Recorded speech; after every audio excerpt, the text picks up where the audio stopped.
She was 22 and sleeping inside the back seat of an old rusted station wagon parked behind a shuttered grocery store at the edge of a forgotten mining town. Every night, cold mountain wind slipped through the cracked rubber around the windows and carried the smell of wet dirt, pine needles, and gasoline into the tiny space where she slept beneath a faded wool blanket. Her name was Clara Bennett, and everything she owned fit inside 2 cardboard boxes stacked beside her feet, 3 sweaters, an old flashlight, a photo of her grandmother, and $26 folded carefully inside a coffee tin. The town around her barely moved anymore. Most of the buildings were empty. The church bell in the center square had not rung in years, even the gas station pumps were covered in dust. People came through town only to leave it again, but Clara stayed because she had nowhere else to go. The last thing her grandmother ever told her echoed in her mind every night. Some places hide pain so deep it waits. For someone willing to listen, at the time, Clara never understood what she meant. Then one rainy afternoon, while sitting inside the public library trying to stay warm, Clara found an auction notice buried in the back of a newspaper abandoned chapel. Property, $5 minimum bid, nobody wanted it. The roof leaked. The foundation was sinking. Locals said the place should have been torn down years ago. But what she did not know was, something had been hidden beneath that chapel floor for almost 70 years. And the truth waiting underneath it would change everything she believed about her family and the town itself. That night Clara could not sleep, because somewhere beyond the fog-covered hills, the old chapel was still standing, waiting. Before we continue, if stories like this pull you into another world, stories about forgotten places, hidden truths, and second chances, take a moment to subscribe.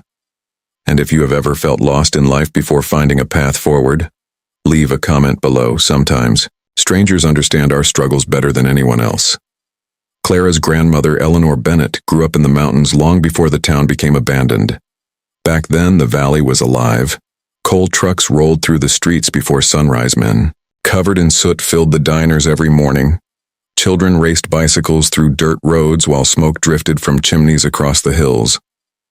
Eleanor lived in a tiny wooden house beside the river with her father, who repaired watches for miners. He worked silently. Tiny gears, bent springs, cracked glass faces. He could spend hours repairing something most people would throw away. And every night, while rain tapped softly against the windows, he taught Eleanor one thing over and over again: broken things still carry stories.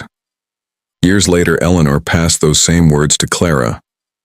When Clara was little, her grandmother taught her how to sew torn fabric by hand, how to sand old wood until it felt smooth again, how to listen carefully when old buildings creaked. Every house speaks, Eleanor used to whisper. Most people are just too distracted to hear it. Clara loved those afternoons. The smell of cinnamon tea dust floating through warm sunlight.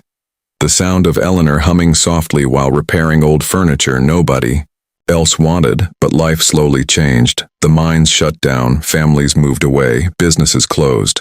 Clara's father left when she was 11. Her mother worked double shifts at a nursing home until exhaustion hollowed her face. Then came the hospital bills, then came the debts. Then came the silence. By the time Clara turned 19, her grandmother was the only person who still made the world feel steady. And then Eleanor died during the winter, quietly, peacefully. Almost like she had simply fallen asleep. After the funeral, Clara found herself completely alone. The house was sold to cover medical costs. Most family members disappeared the moment money became involved. Within months, Clara was living in her station wagon, drifting from parking lot to parking lot, trying not to think too far ahead. But one memory kept returning to her again and again. A strange night from childhood. She must have been 8 years old. A storm had rolled across the mountains. Power lines snapped outside. The entire valley went dark. Clara remembered waking up and finding Eleanor standing silently near the window, watching the distant hills, watching one single light glowing far away through the rain. The chapel light, even though everyone said the building had already been abandoned. Clara remembered asking softly, "Grandma, why is the chapel lit up?" Eleanor froze. For several seconds she said nothing. Then she quietly closed the curtain and whispered something Clara never forgot.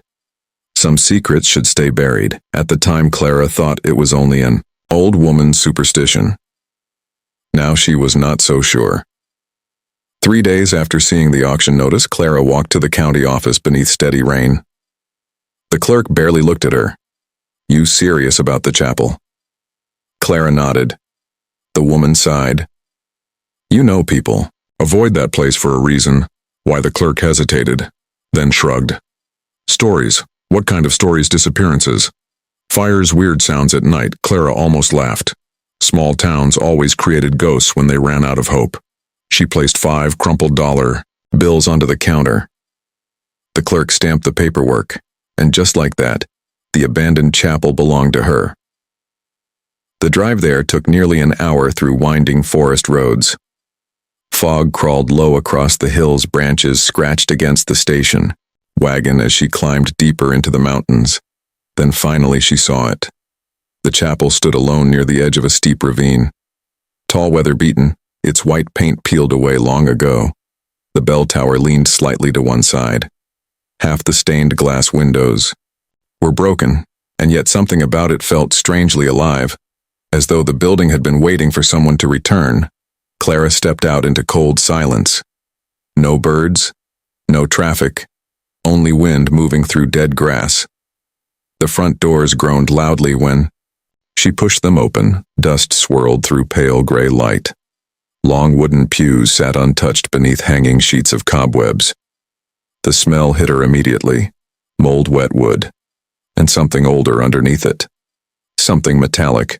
She could not explain why, but the moment she stepped inside, her chest tightened, like someone unseen was watching her from deep within the walls. That first night inside the chapel terrified her. Rain hammered the roof for hours.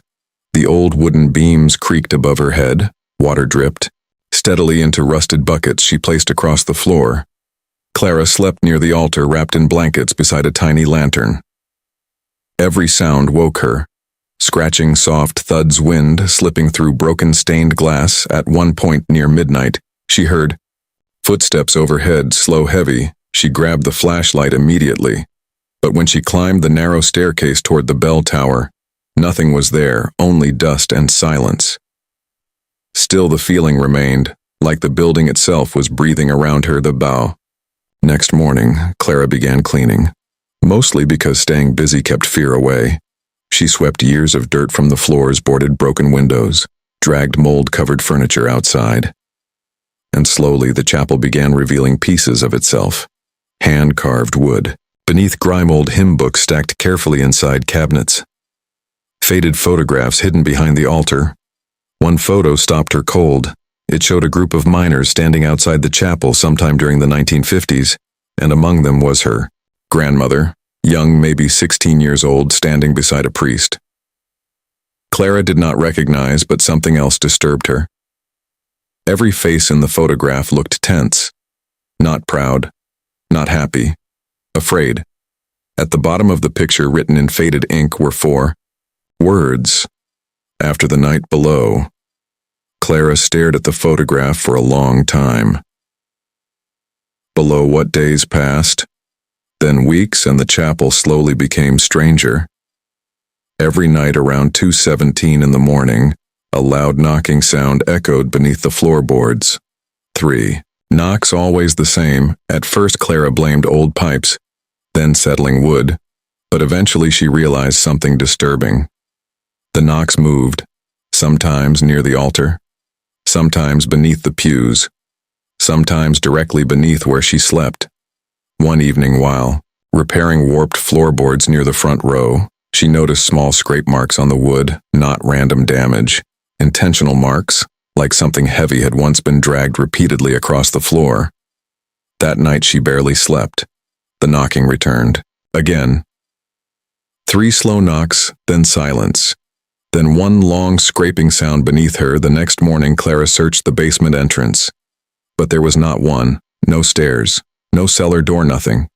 Still she could not shake the feeling that empty space existed somewhere, underneath the chapel, a hidden room, or tunnel. Then came the smell. During colder mornings, a strange metallic odor drifted through cracks in the floorboards, old iron-wet stone, and something faintly rotten beneath it. One afternoon, Clara found herself staring at the altar again. Something about its position felt wrong. The wood underneath looked newer than the surrounding floor, as if part of it had been replaced decades later. She knelt carefully and brushed away layers of dust. Then she saw it, tiny symbols, carved near the edge of the floorboards, 3 small circles, and beneath them, her grandmother's initials. E.B. Clara's stomach tightened instantly. Why would Eleanor carve her initials inside the chapel floor, and why hide them? That night, rainstorm clouds rolled across the mountains again, the same kind of storm Clara remembered from childhood. Wind screamed outside the broken windows. The chapel groaned violently, and shortly after midnight, the knocking returned louder than ever before. 3 knocks, then another 3. Then silence. Clara stood frozen beside the lantern, listening. Then very softly she heard something else, a human voice. Not clear words, just whispering. Coming from beneath the floor, fear almost drove her away the next morning. She packed half her belongings into the station wagon, started the engine, then stopped because deep down, she knew something connected her grandmother to this place. Something Eleanor carried her entire life, something painful. So Clara stayed that afternoon. She borrowed tools from an elderly mechanic named Walter who owned the last operating garage in town. Walter grew quiet the moment she mentioned the chapel. You hear anything strange there yet? He asked softly. Clara hesitated. Maybe. Walter stared toward the mountains, then finally spoke. Back in 1958, 6 miners disappeared. Clara frowned. Disappeared. How? Nobody knew. Officially. What do you mean officially? Walter rubbed grease from his hands slowly. Town said cave collapse, but some people believe those men found something underground. What kind of something? Walter looked directly at her. Money. Clara's heartbeat quickened. The chapel got involved somehow. Walter continued. After that, people stopped talking. Why? Because fear keeps towns alive sometimes. Before Clara could ask more, Walter quietly added, Your grandmother used to come here after dark when she was young. Clara froze. She never talked about it. No. Walter looked away, but she always looked guilty. That night, Clara returned to the chapel with a crowbar and lantern. The storm had passed. Fog drifted across the hills. The building felt colder than usual. She moved carefully toward the altar, then inserted the crowbar beneath the marked floorboards. The wood resisted at first, then finally cracked upward with a deep groan. Dust exploded into the air, and underneath, she found darkness. A narrow hidden staircase descending below the chapel. Clara stood completely still, heart pounding. Cold air drifted upward, carrying the smell of wet stone and rust. For several seconds she considered closing the floor again and walking away forever. But instead she lifted the lantern and stepped downward into the dark. The staircase descended deeper than she expected. Stone walls surrounded her tightly. Water dripped somewhere far below. The air felt unnaturally cold. Then finally, the tunnel opened into a hidden underground chamber. Clara stopped breathing. Rows of wooden crates lined the walls. Rusted mining equipment covered the floor. Old lanterns, shovels, helmets. And in the center of the room, 6 metal lockboxes. Most had rusted shut. One stood partially open. Inside were stacks of old cash bundles wrapped in oil cloth. Clara stared in disbelief. Thousands of dollars, maybe more. But the money barely held her attention, because against the far wall sat something far more disturbing. 6 wooden chairs placed carefully in a circle, and hanging above them, 6 miners' helmets, each with a name carved inside. The missing men. Clara's chest tightened painfully. Then she noticed the journal resting atop a small table covered in dust. The leather cracked when she opened it, and immediately she recognized the handwriting. Her grandmother's. The entries began in 1958.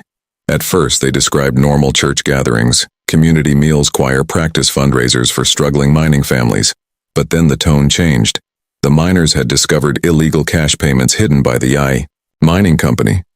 Money meant to silence safety inspectors after deadly tunnel collapses, millions in today's value. The company planned to destroy evidence, and according to Eleanor's journal, Someone inside the chapel helped hide the money underground. Temporarily, but things went wrong. Very wrong. One journal entry made Clara's hands tremble. They locked the men below after the argument. Father Murray said it was only until morning, but the storm caused the collapse. By the time we reached the chamber, again the tunnel entrance was buried. Clara stopped reading. Her breathing turned shallow. The missing miners had never disappeared. They had died beneath the chapel, trapped underground, and the town covered it up to avoid destroying the mining company that supported everyone financially.